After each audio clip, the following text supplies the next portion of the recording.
Sir, Honorable Principal Sir, Vice Principal Sir, respected teachers, senior, junior, both are sisters, and all of my dear friends. Today is me Puspa Bista is standing in front of you all. Today you all are short is on the topic of Lumini. Lumini is a small town in the southern Tarai plains of Nepal.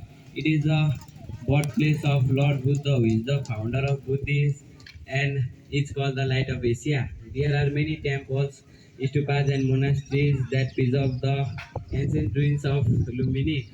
The most important temple is Mahadevi temple that indicates the birth of Lord Buddha. Since the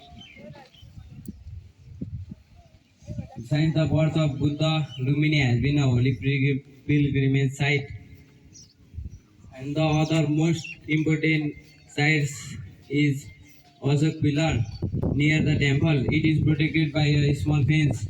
Today, Lumini is one of the most heritage sites listed by UNESCO and is known as